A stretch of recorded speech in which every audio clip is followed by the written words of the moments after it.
Welcome to episode 421 of the Brainy Business, Understanding the Psychology of Why People Buy. In today's episode, I'm excited to introduce you to Beatriz Vallejo, CEO of Ethos BT. Ready? Let's get started. You are listening to the Brainy Business Podcast, where we dig into the psychology of why people buy and help you incorporate behavioral economics into your business, making it more brain-friendly. Now here's your host, Melina Palmer. Hello, everyone. My name is Melina Palmer, and I want to welcome you to the Brainy Business Podcast. In today's conversation, I'm joined by Beatriz Vallejo. Beatriz is the CEO of Ethos BT, which is based in Colombia. She is a behavioral scientist, researcher, and designer focused on reducing polarization, disinformation, and improving society. She has worked with private organizations, governments, and international agencies on designing, implementing, and monitoring behavior change, anti-poverty, education, and regional development programs. She's also designed and conducted behavioral science and decision-making workshops and led behavioral science projects. It's a really exciting conversation today about some applied work they've done in Colombia, and I'm really glad to be able to showcase this work from Latin America today. Thank you to Carlos Hoyos for making the introduction. Appreciate you very, very much. Now, really quickly, before we get into the conversation, I want to be sure you know that there are links in the show notes for my top related past episodes and books, ways to get in touch with Beatriz, and more. It's all within the app you're listening to and at thebrainybusiness.com/421. Now let's jump right in. Beatriz Vallejo, welcome to the Brainy Business Podcast. Thank you, Melina. It's an honor to be here. Oh, I'm so delighted to have you. We had a whole, so that the audience knows, we always have a little chat before we get going here. We were talking about my woefully underperforming Spanish speaking skills, and I have shown it all, even as I'm trying and practicing and doing some work. And I feel like I very much mispronounced your name. So apologies, but we're making our way through. As we've said, I'm so excited for you to be here today. For everyone who doesn't yet know you, can you share a little bit about yourself and the work that you do? Yes, thank you. So I'm a Colombian. I'm a behavioral scientist, an economist as well. And I have consultancy in behavioral science, which is called Ethos Behavioral Team. And from Ethos, we created a huge project called Detox Information Project, in which we use behavioral sciences to reduce misinformation. And that's been like my main focus in the last 4 or 5 years, researching about disinformation and behavioral science. Wonderful. Well, let's talk a little bit about your background because, as you said, you have a degree in behavioral science, but you ventured away from Colombia to do your research and that work. Is that right? Yeah. I studied economics in Colombia and also a master's degree in economics. And then I worked a lot in the public sector in different areas. And then I went away to UCL to do a master's degree in behavioral change in the psychologic department of UCL. My master's degree thesis was about understanding the factors that are related to people believing and sharing fake news. I was really interested in understanding behaviors that have to do with political polarization and how to reduce violence related to political polarization. So that's why I ended up doing my thesis in believing and sharing fake news in Colombia. Can you share a little bit more about the work and the research that you did on that during your master's? Like, what were you digging in on? What were you looking into with that? It was a really fun exercise, actually. I wanted to understand the psychological factors that are highly correlated and maybe causing people believing and sharing fake news. Colombia is a place where these types of research were not done before. I mean, most of the research has been done in the global north, in the United States, in the UK, in other countries of Europe.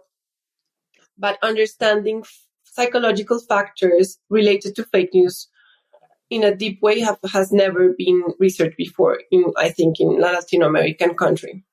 Not from what I have seen at that point. I think that has changed in these last years. So I did an online research, field online research in Colombia with, I don't know, like 300 people in Colombia to understand different psychological factors. And I also measured the abilities to detect fake and real news. So I found some really interesting things related to cognitive abilities, related to believing in fake news, and also political ideology factors that are related to vulnerability in fake news.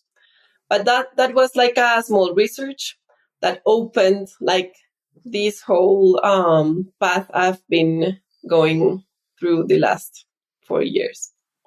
Yeah. So let's talk about that. So what's the research you're doing now or have done, what results from, what you did from that first small study? Yeah. So, I came back to Colombia. I worked with the mayor's office in Bogota, applying behavioral sciences mainly to COVID. That was the COVID year. So we did a lot of research on reducing bad behaviors around COVID using behavioral sciences. And at the same time, we made an alliance with some friends to think, so what can we do to reduce fake news in Colombia? So misinformation had been increasingly growing in Colombia and all over the world. Polarization had been growing. So we opened and founded this amazing project that it's called Detox Information Project, in which we could combine our strengths. My strength was understanding these problematic from the behavioral sciences. We were also with a journalist, a friend that's journalist, and she has worked from the journalism to understand what's happening with misinformation. And there was another friend that is also a behavioral scientist, and he had been working on reducing factors such as dehumanization and violence and inclusion in Colombia using behavioral sciences. So we gathered efforts and we designed this amazing project. And we did another research, like a biggest research to understand, okay, so what are the factors that make Colombians more vulnerable to misinformation?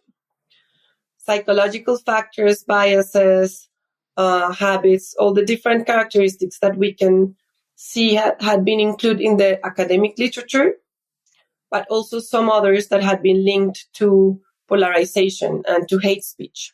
And that our strong hypothesis was that here in Colombia, the factors that drove vulnerability to misinformation were more related to hate speech, like dehumanizing others, or how you relate to others, and how good you are to understand that your vision of the world is partial, limited.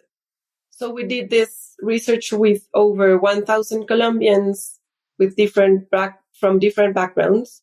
And we found that there are 4 factors highly correlated and maybe causing Colombians to believing in fake news, which are dehumanizing others, distrust, feeling discriminated, perception of discrimination, and low tolerance to ambiguity.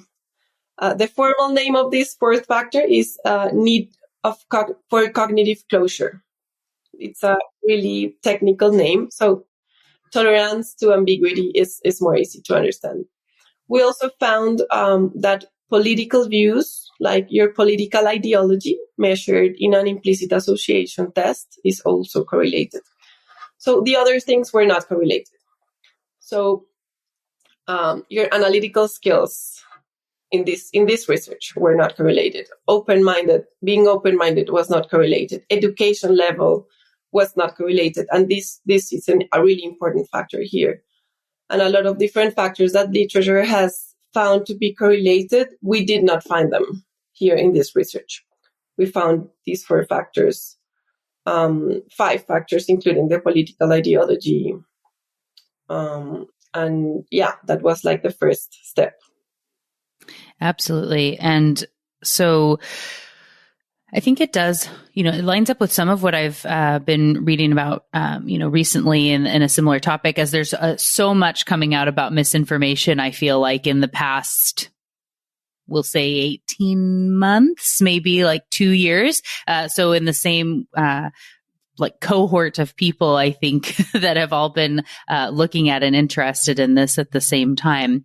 And like you're saying, with confirmation bias and the way that we focus on things and how we can narrow in and say, even when you're presented with the facts, that we can look at them and reinforce our belief, even when it totally doesn't align with what was being said, and that 2 different people can interpret something in completely different ways, is just really fascinating, right? To see the way that our brains can shape the information that we're getting, and, ways that people unfortunately can and have been taking advantage of that perspective as they're sharing information intentionally or unintentionally. That's part of the problem too, right? Is that we may read something and think, oh my gosh, that sounds so fascinating. And just quickly, it's so easy to just hit share, right? Or to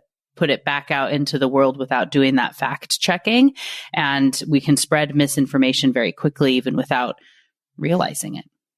Yeah, and there's something I've been seeing recently, and I think there's been some writing about it from Sander van der Linden and Rosenbeck and Alan Jagunleiser in the UK, which is, most of the misinformation we're seeing, or disinformation, is not fake. I mean, it's not necessarily fake facts. Like, fake news is just a little portion. And okay, it does a lot of harm, yes.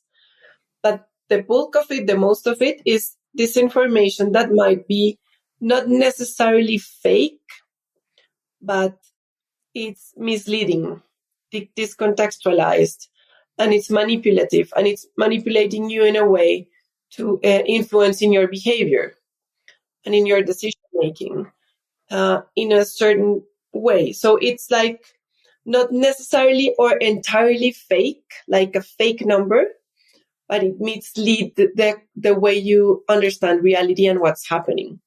So, and that's making a huge impact. And that's what I understand, that the bulk of misinformation we are seeing is that type of misinformation. So it's more difficult to fact check, for example, because it's like you cannot say, so this is fake.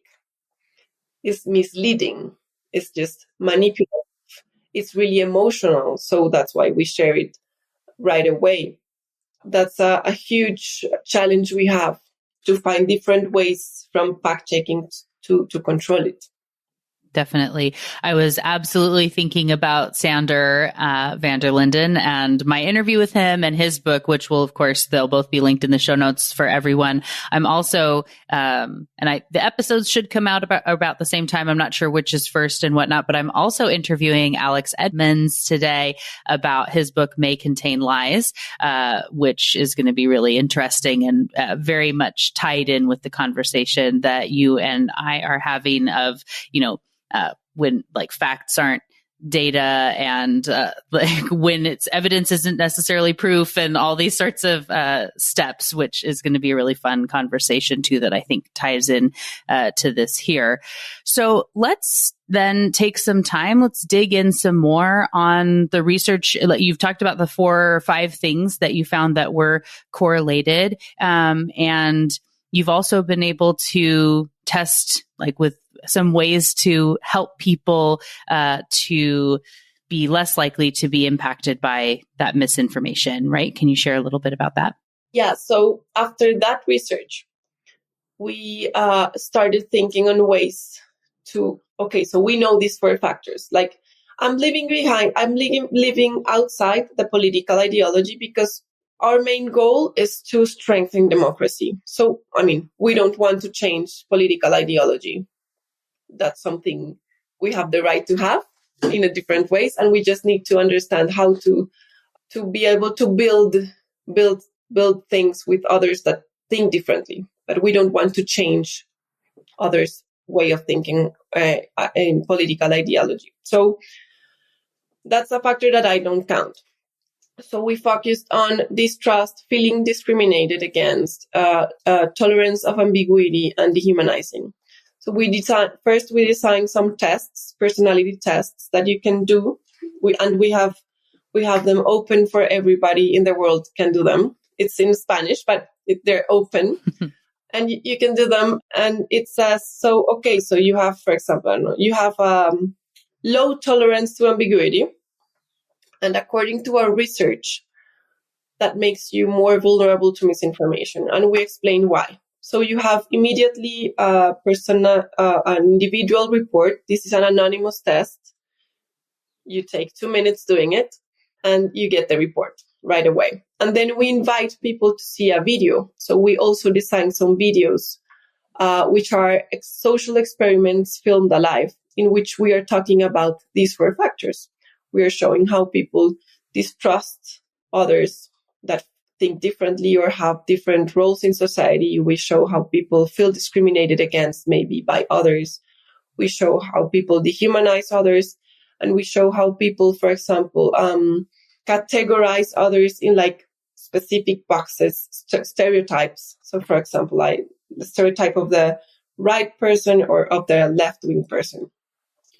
So there are 4 video experiments, and they're really, I think they're really great social experiments here, aiming at reducing or changing that way of thinking or understanding reality.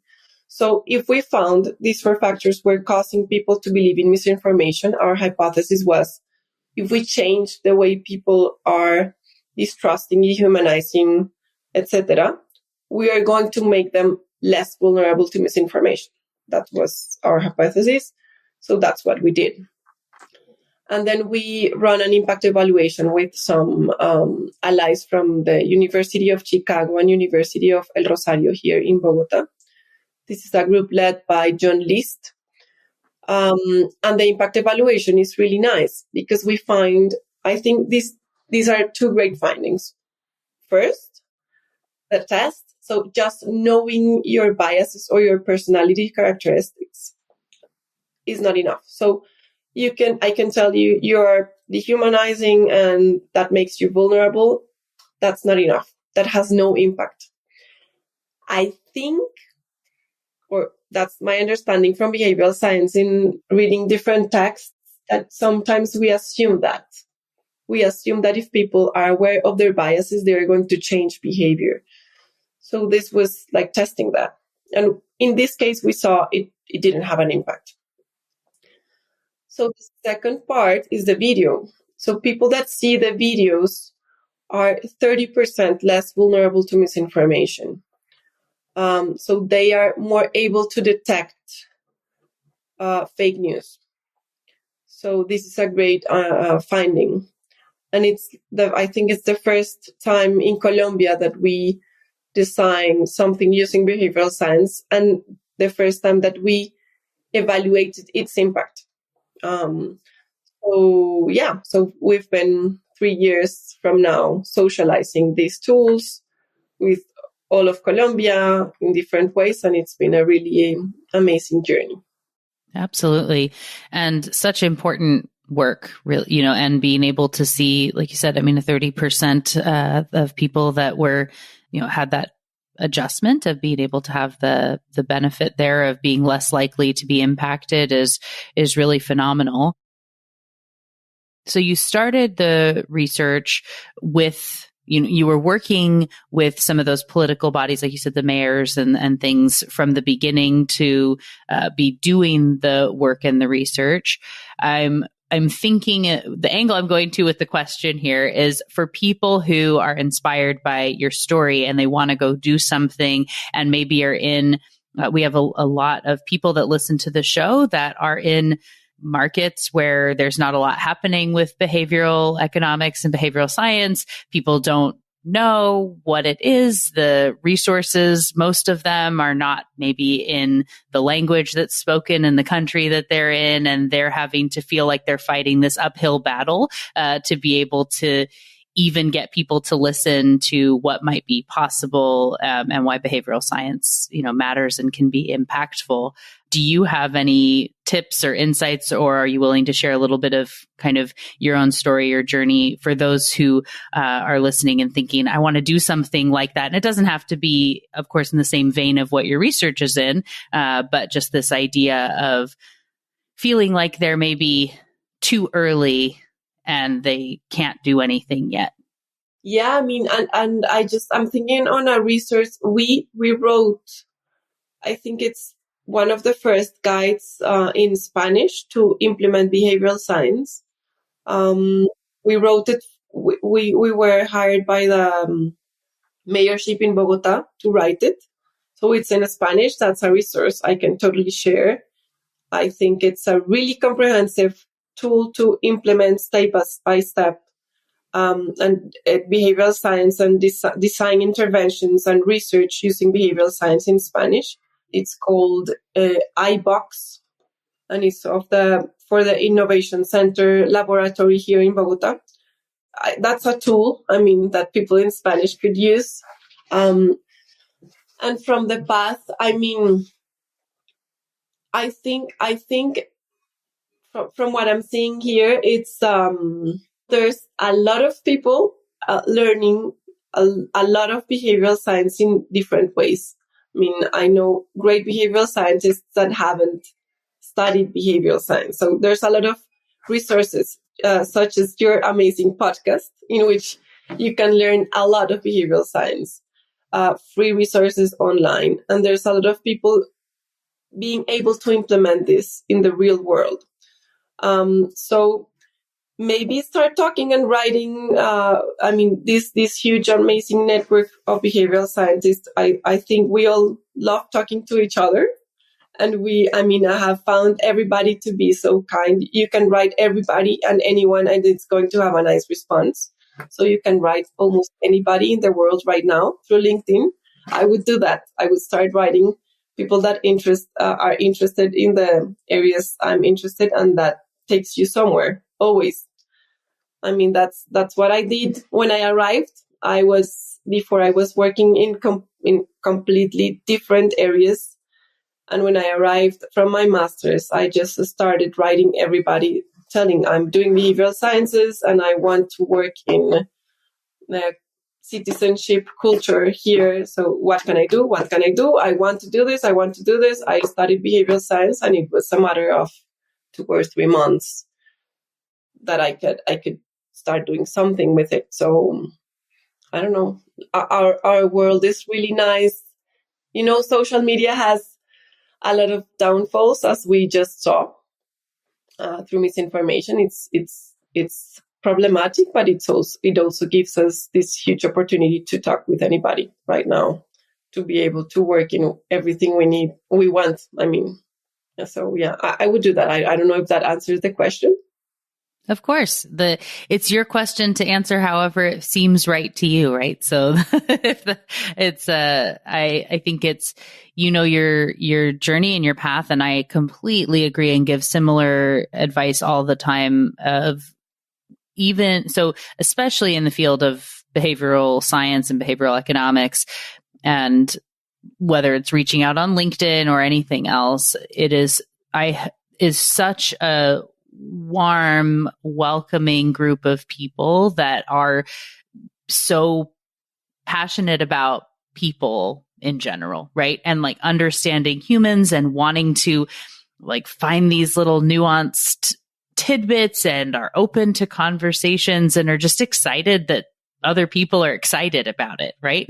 And so when you do reach out and say, like you said, you spent enough time to it's like doing the research and finding out, not just surface level, like I read the very first book and sometimes that's enough, right? You can still have conversations then, but as you're getting ready to start to be using this, and I think from what I've seen from having so many of these conversations with people, either some on the show, I love showcasing these types of stories, and I have so many more outside of interviews. But what I found is when people can say, like, I've been looking at this and I found this interesting aspect that I'm so passionate about, and I'm trying to figure out this thing, right? I want to know, how does this apply to this thing that I don't see anybody doing yet? And am I wrong? Is someone doing this? What do you know? What should I be doing? I think people can sense that passion, that excitement, that genuine interest and drive that's behind that type of, pursuit of a question or whatever it happens to be, and that they want to help and support, whether they're in behavioral science or, as you had found, right, with the work that you were then able to do, to say, I know you're probably working on and struggling with this. I think behavioral science can help. And let me tell you why, right? And I'm ready to do the work. I'm excited to do, I know it's going to be a lot of work and I can't wait to do it. It's, it's hard to say no to that sort of thing. You're right. That I think there's a challenge. I mean, I think we were really lucky to find sponsors. I mean, so finding resources to do research is difficult, as you know, and I don't know if you struggle with this with your clients, but it's really difficult to convince people to do research, initial research. They want to jump to the design process right away, not even understanding what the problem is, for example. So that part is challenging. I think we were really lucky to find sponsors that were really, really interested and highly preoccupied with democracy in Colombia and misinformation. And they were like, what do we have to do? I mean, this is something different. Let's try. You seem serious. You are going to use evidence and academic evidence here. So let's do it. I think we were really lucky because that part is not easy. So we need to keep doing education with this, with our clients and with firms and with the public and private sector, because we do need research to innovate. So that's the little challenge. I think the most difficult part in that process is that one. But it's possible. I mean, you just have to touch. I don't know if we use this in English. Touch doors. Right. Yeah. Like knock on doors, right? Just yeah. Doors. You find someone that, or maybe a lot of different people that it's interesting in financing. But it's possible. It's possible, and well, yeah, those are like the paths. Right. Well, and for those who are struggling to find some financing, or maybe that they have felt like it's not even worth asking because, oh my goodness, this is just going to be so difficult. Do you have some tips in the way that you have helped people to see that they should invest time in understanding the problem before just jumping into a solution, or, tips for, yeah. I mean, it's not easy. Every project today, yesterday, I gather with clients that they are like, this is an amazing proposal. I love it. I know that research is important, but we've done a lot of research so far. Like we have everything understood. Like, what can we do just to jump? So I'm still understanding it. I think asking questions. What I do is asking a lot of questions so that if they have the problem really understood and a really good diagnosis, I can have that information and we can move forward. If not, we both are going to realize what's missing, and they are going to realize that they don't understand the problem as they thought.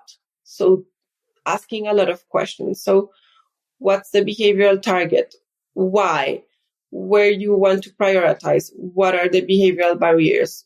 What are the social norms that are maybe, do we have a social norms problems here or not? Do we have data? What's the level of knowledge? What's level of, I don't know, what are the beliefs around this? What are the narratives? I don't know. I start asking a lot of questions so that we can really understand if we can go through the design. And I always show DEEP, because DEEP is a really, really good example on why, if you do really specific and extensive research, the likelihood of impact and of success increases a lot. I mean, the 30% impact we had in DEEP is because we really understood these 4 factors. If we had just jumped to the design, we had never designed interventions to reduce dehumanization or distrust. We had never gone there, and we hadn't had that impact. So, yeah, but it's not easy, and I don't always win. I don't know if you have a similar experience, but it's really difficult. Right. But, you don't have to win them all to win enough, right? And it's the getting that snowball rolling. And I think with that too, for people, just as with anything in business, not everyone is going to be your customer, whatever that means, right? And so I think in many ways, someone who, like for us, the Brainy Business, we're about teaching and mentoring at heart, right? And that we have really centered our work around helping the people that we work with to be learning enough about behavioral science and behavioral economics to be starting to use it themselves in the work that they're doing. And, we've had people that reach out and say, oh yeah, well, we're not going to want to read. Our team doesn't want to learn things. We're not into that. That's fine. Like, it's not a fit, right? And it would just not be a good, right. Yeah. So knowing, someone who doesn't want to do research, who doesn't want, or, who isn't willing to understand the problem, they just might not be a fit for you. So it's better to find that out early and move on to invest your time in the projects that are going to work. Yeah, you're right. It's, it's the way we get to just keep going and knock on more doors, right? We keep reaching out and finding out more, and those projects that can have a great impact, and we can learn from the ones that don't work have as strong of effects, right? Everything is a learning experience, I'd say. Yeah, no, it's really fun, actually. I mean, I don't know, this is a especially fun job. Agreed. Awesome. Well, thank you so much for joining me today. And of course, thank you to our mutual friend, Carlos Hoyos, for making the introduction. Just delighted to have been able to chat with you. And we'll definitely share. I'll have you send me the resources that you talked about. And I love that they're in Spanish, because we have so many people that listen to the show from, greater Latin America and other Spanish speaking countries. So I think that that's really, really wonderful to be able to have those resources, so we can be sharing those in the show notes. And for everyone who is inspired and excited and wants to, connect with you and learn more, what are their best ways to do so? Yeah. So please, LinkedIn. I use a lot of LinkedIn. We have our webpage at DEEP, somosdeep.com. I'll share it. And at Ethos BT also, we have a webpage. You can reach us at ethosbt.com. Yeah, feel free to reach. I would be really happy to talk about any of this. Perfect. And for everyone who's ready to do some research and invest in a project, in Latin America or specifically Colombia, being able to reach out for sure. And we'll put those links for you in the show notes. And just again, thank you so much for joining me and talking about your work and your background today. It's an honor. Thanks for the invitation. And it's been a really nice talk. Thank you, Melina. Thank you again to Beatriz Vallejo for joining me on the show today. What got your brain buzzing in today's conversation? For me, I love being able to feature work in behavioral science that's being done around the world. And I believe that Beatriz is the first guest from Colombia on the show, which is awesome. Again, a huge shout out to Carlos Hoyos for making the introduction to Beatriz, as well as to the BE UEFA team in Peru who's been on the show before.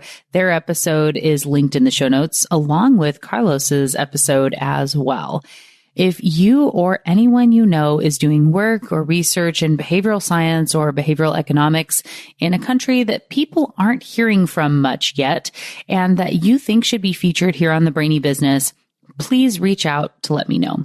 You can, of course, find me as the Brainy Biz on the socials and as Melina Palmer on LinkedIn.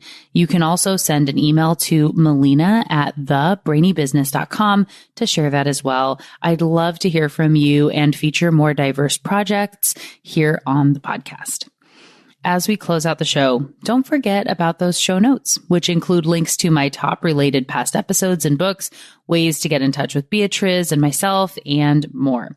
It's all waiting for you in the app you're listening to and at thebrainybusiness.com/421. And thank you again to Beatriz Vallejo for joining me on the show today. It was a delight to chat with and learn from you. Join me Tuesday for another brainy episode of the Brainy Business Podcast. It's going to be a lot of fun. You don't want to miss it. Until then, thanks again for listening and learning with me. And remember to be thoughtful. Thank you for listening to the Brainy Business Podcast. Melina offers virtual strategy sessions, workshops, and other services to help businesses be more brain-friendly. For more free resources, visit thebrainybusiness.com.